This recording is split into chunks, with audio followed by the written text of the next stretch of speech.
पर आप और हम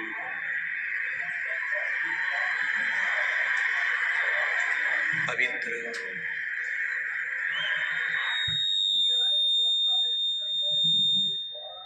पावन शिव महापुराण की कथा को श्रवण करने के लिए विराजमान है।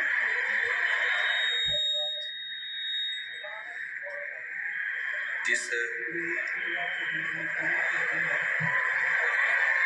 भूमि पर हम बैठकर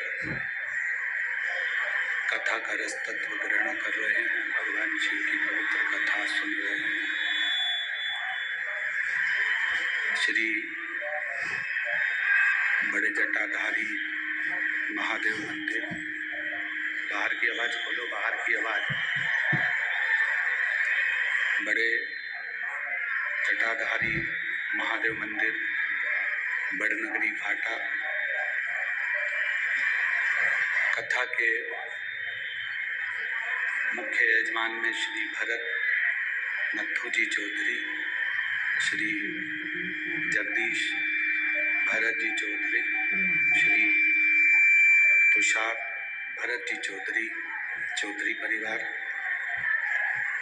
एवं संपूर्ण जलगांव के रहनिवासी इस पवित्र शिव महापुराण की कथा का लाभ ले रहे हैं। एक बार आवाज खोला भाई, शब्दों की आवाज खोली है। संपूर्ण जलगांव के नगरवासी जो इस पवित्र शिव महापुराण की कथा का लाभ लेकर अपने जीवन को सार्थक कर रहे हैं, एक बार यजमान परिवार के लिए जोरदार ताली बजाकर स्वागत करना है।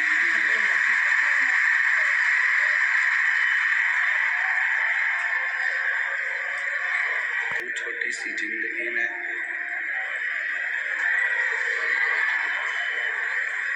भगवान की अविरल भक्ति को प्राप्त करना। आवाज नहीं जा रही है। भगवान की अविरल भक्ति को प्राप्त करना और इस मानव की देह को सार्थक करना,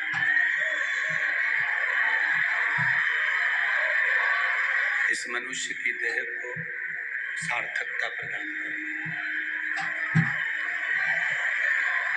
हमने कल भी कथा में वर्णन किया था, कल भी कथा में कहा था कि ये मानव का शरीर मिल जाना एक सरल विषय है।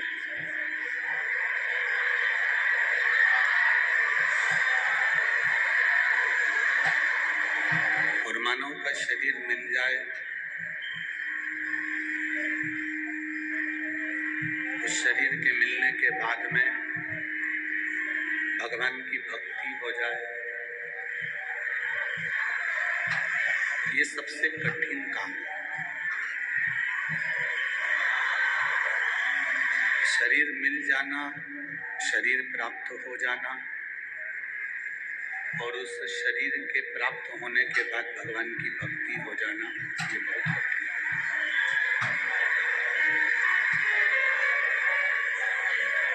जन्म तो संसार में होना ही है। अपने अपने कर्म को भोगने के बाद में, कर्म गति का भोग भोगने के बाद इस मृत्यु लोक में आना ही है। आवाज नहीं आ रही है, आवाज नहीं आ रही है।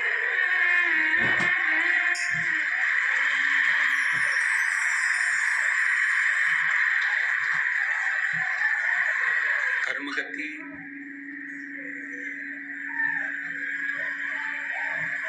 हम भोग लेंगे उस कर्मों को, और कर्मों को भोगने के बाद में फिर संसार सागर में हमारा जन्म होना है। मृत्यु लोक में हमें वापस आना है।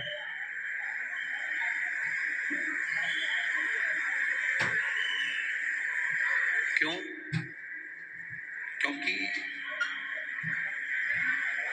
मृत्यु लोक पृथ्वी, ये भूमि, ये पृथ्वी, ये मृत्यु लोक एक ऐसा है जिसमें हम भगवान को प्राप्त कर 84 लाख योनियों के उस जाल से छूट सकते हैं।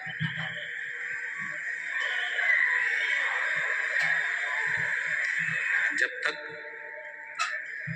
हम भगवान को प्राप्त नहीं कर लेते, जब तक हम शिव को प्राप्त नहीं कर लेते, भगवान की विरल भक्ति को प्राप्त नहीं कर लेते, तब तक हमारा जन्म और मरण ये प्रपंच चलते रहना।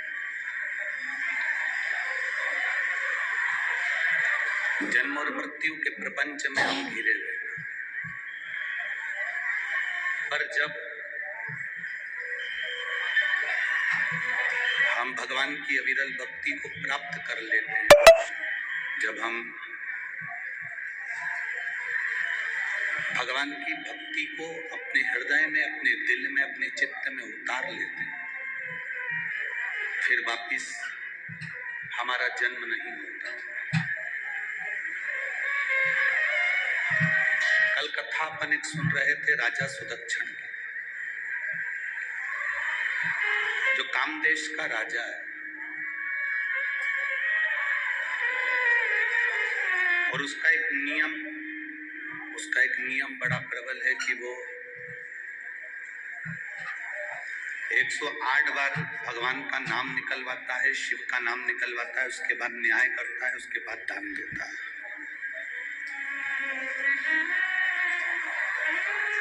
कल अपन ने कथा सुनी थी राजा सुदक्षण की कि एक राजा का कर्तव्य कैसा होना चाहिए,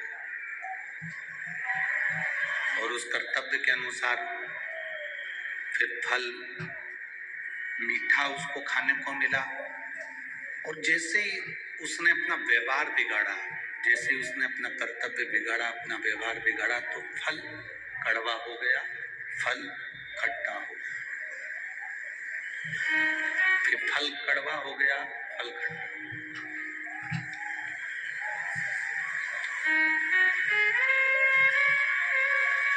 आप अपना व्यवहार जब तक अच्छा रखते हो, डीले कम कर दो, आप अपना व्यवहार जब तक अच्छा रखते हो, श्रेष्ठ रखते हो, तब तक आपकी जिंदगी में भी बहुत सारे सुख के अनुभव होते रहते हैं, आनंद के अनुभव होते रहते हैं।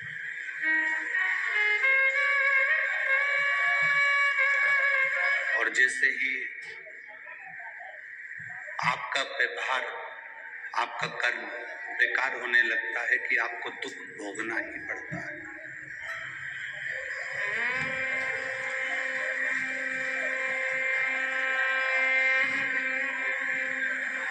संसार में ऐसा कोई व्यक्ति नहीं जन्मा जिसकी जिंदगी में कोई कमी ना रही।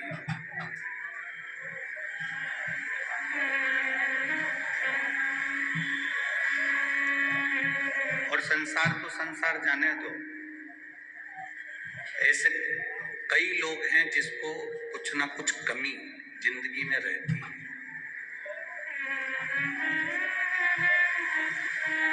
आसमान को भी कमी लगती होगी क्योंकि उसके पास में जमीन नहीं होगी, और जमीन को कमी लगती होगी कि उसके पास में आसमान नहीं होगा।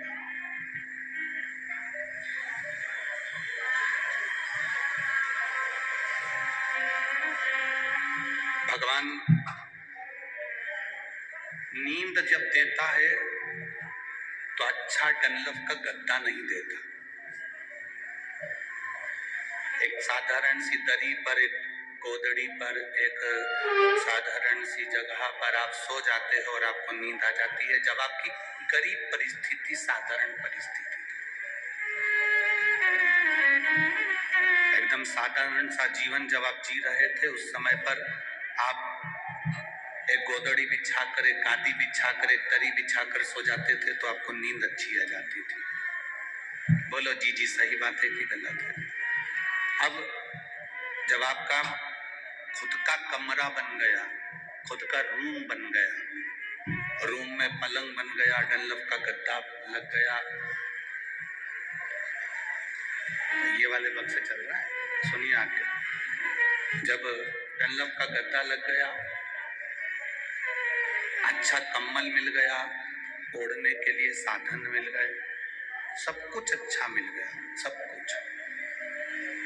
और जब सब कुछ अच्छा मिल गया तब भगवान ने नींद वापिस ले ली।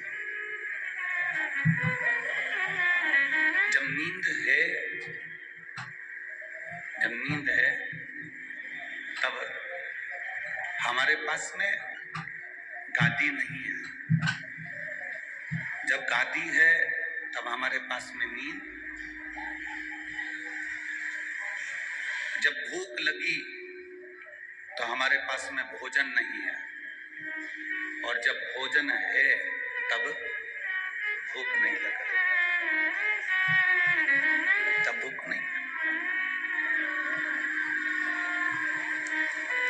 ऐसा कोई संसार में जन्मा ही नहीं जिसकी जिंदगी में कोई कमी नहीं, जिसके जीवन में कोई कमी ना हो, ऐसा संसार में कोई ना जन्मे। तकलीफें, कष्ट, दुख, ये सब हमारे जन्म से लेकर मृत्यु तक हमारे साथ में चलते रहना है। ये चलते रहना। हमने जन्म लिया उस दिन से हमारी जिंदगी में ये दुख, ये तकलीफ, ये कष्ट चल रहे। अब जब हमारी जिंदगी में ये दुख, ये तकलीफ, ये कष्ट सब चलना है, तो फिर हम रोकर अपनी जिंदगी क्यों निकालें?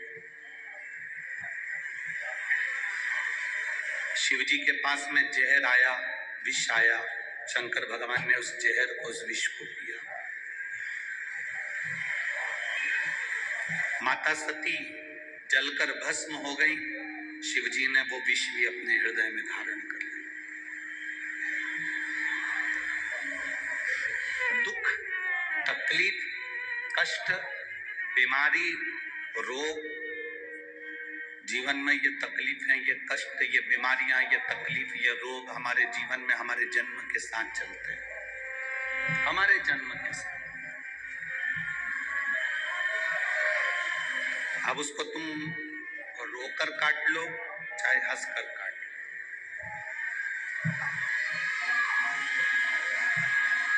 और तुम्हारे दुख को, तुम्हारी तकलीफों को, तुम्हारे कष्ट को कोई दूसरा नहीं काट सकता। तुम्हारे दुख को, तुम्हारी तकलीफों को, तुम्हारे कष्ट को, तुम्हारे दुख को तुम्हें स्वयं को काटना है, स्वयं।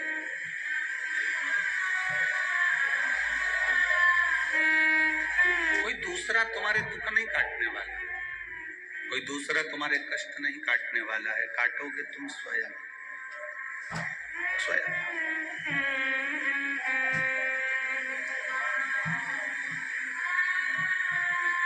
दुनिया में कोई पैदा नहीं हुआ जो तुम्हारे भाग्य को बदल दे। अपने भाग्य को अपन स्वयं कर्म कर कर, मेहनत कर कर, और शिव जी को एक लोटा जल चढ़ाकर अपने भाग्य को अपन बदल सकते हैं।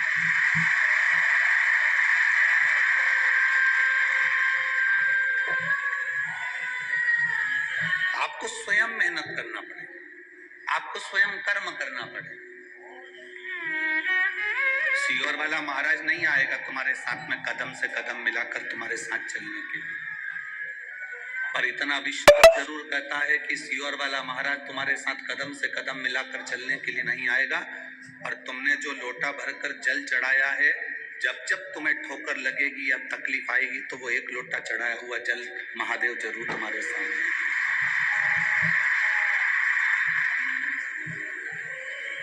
अच्छा एक बात बताओ, किसी पेड़ में तुम पानी देते रहो, देते रहो, देते रहो, पेड़ बड़ा हो जाएगा, तो उसकी छाया जब तुम्हें मिलेगी तो तुम प्रसन्न होगे कि नहीं होगे? अच्छा लगेगा ना तुमको? कि वृक्ष की छाया हमको मिल रही है, हमने इस पेड़ में हमने पानी दिया था, इस वृक्ष में हमने पानी दिया था, इस वृक्ष के अंतर्गत हम पानी डाले थे, तो हमको ये छाया मिल रही है, हमको ये छांव प्राप्त हो। कोई फलदार वृक्ष होगा तो आप उसमें पानी डालते रहे तो वो आपको फल दे देगा। फलदार वृक्ष फल दे देता है, वृक्ष के नीचे पानी डाला तो वो छाया दे देता है। उसी तरह जब हम महादेव को एक लोटा जल समर्पित करते हैं, जैसे पेड़ में डाला हुआ पानी तुम्हें वृक्ष बनकर छाया देता है, पेड़ में डाला हुआ पानी फल के रूप में तुम्हें प्राप्त होता है। तो वृक्ष हो चाहे संसार में तुमने जहां कुछ दिया है, तुम्हें वहां से कुछ ना कुछ मिला है। देवाधिदेव महादेव को आपने एक लोटा जल दिया है तो महादेव ने भी आपकी विपदा की घड़ी को काट दिया। सारी समस्या का हल एक लोटा जल। आप शिव जी को एक लोटा जल अपनी मेहनत के साथ, अपने कर्म के साथ, हम ये नहीं कहेंगे कि तुम निठल्ले होकर बैठ जाना, या तुम कुछ ये नहीं कि तुम किसी के ऊपर आश्रित होकर बैठ जाओ, या सीहोर वाले महाराज ने कहा कि जल चढ़ाओ वो सारी समस्या का हल है। सारी समस्या का हल है, हर दुख का हल है एक लोटा जल। पर उसमें तुम्हारी मेहनत जरूरी है, तुम्हारा परिश्रम जरूरी है, तुम्हारा संघर्ष जरूरी है।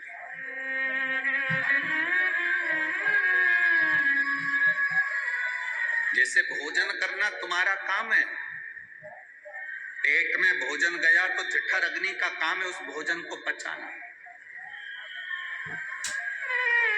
आपने तो मुख से भोजन कर लिया, पर अंदर जो भोजन गया उसको पचाने का काम जठर अग्नि, हमारे भीतर की जो अग्नि है, जो जठर अग्नि है, वो भोजन को पचा देती है।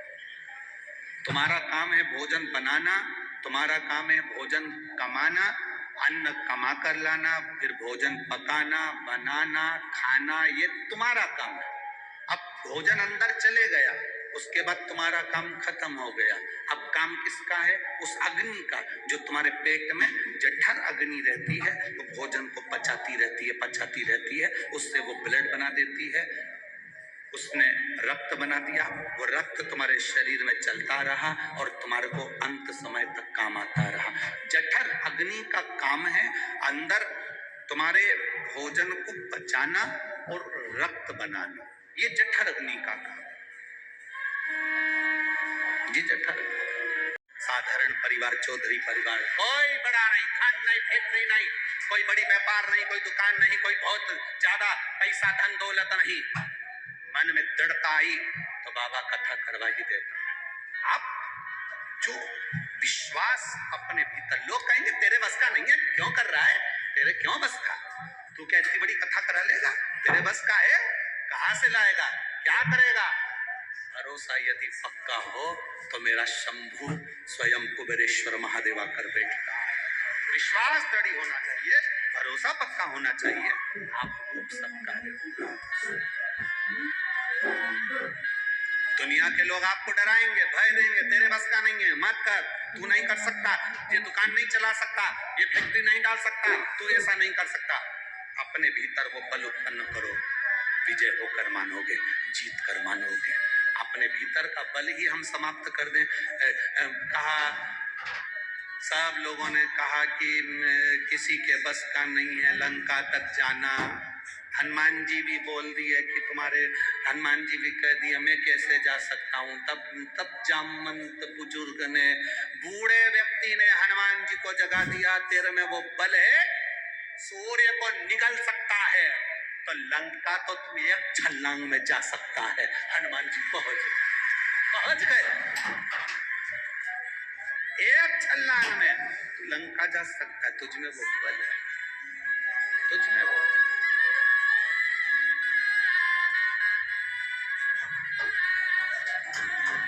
मेरी जीजियों,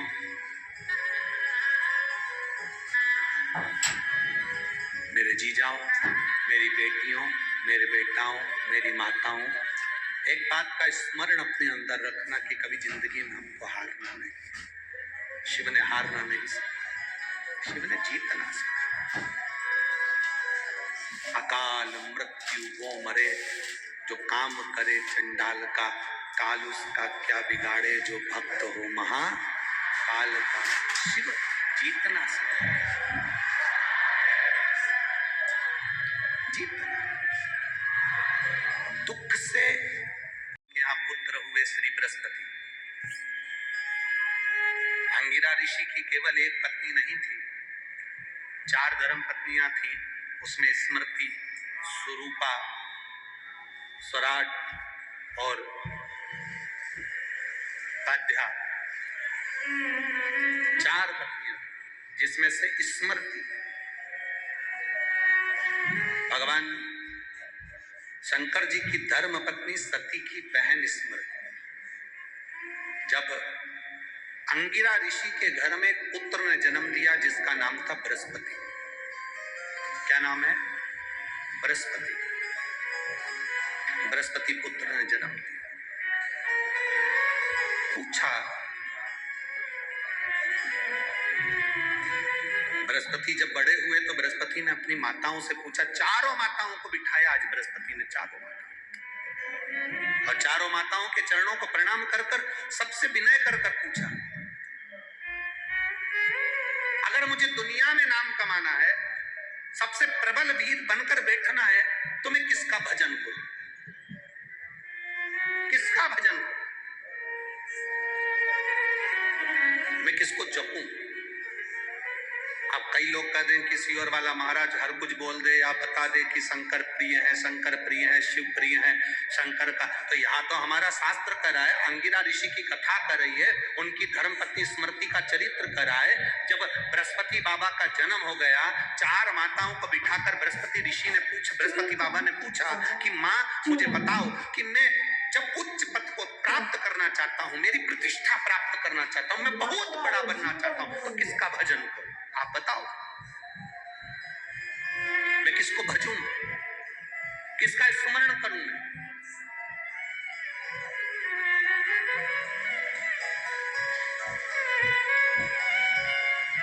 माताएं सब चुप हो गई। तब स्मृति बोली, दक्ष प्रजापति की बेटी, सती की बहन स्मृति ने कहा, सुनो बृहस्पति, अगर तुम चाहते हो कि संसार में तुम्हारा नाम ऊपर हो और तुम बहुत प्रबल बनो, तो तुम शिव की आराधना करो। शिव की आराधना। अंगिरा ऋषि की दूसरी पत्नी सुरूपा, तीसरी पत्नी स्वराट, चौथी पत्नी ताध्या, इन तीनों ने स्मृति की बात का विरोध किया। स्मृति ने जो कहा कि तुम शिव की आराधना करो, इन तीनों ने विरोध कर दिया। तीनों कहने लगी, अरे अरे ऐसा कोई होता है क्या कि शंकर की आराधना करने से, शिव की आराधना करने से, शंकर की भक्ति करने से, शंकर पे जल चढ़ाने से, शिव को 1 लोटा जल चढ़ाने से, शंकर को बेलपत्र चढ़ाने से, शंकर को धतूरा चढ़ाने से, शंकर का गुणगान करने से, श्री शिवाय नमस्तुभ्यम बोलने से क्या व्यक्ति को पद और प्रतिष्ठा मिल सकती है? एक बृहस्पति माता 4 माताओं में से एक माता कह रही है शंकर का भजन करो, 3 माताएं उसका विरोध कर रही, 3 माताएं विरोध कर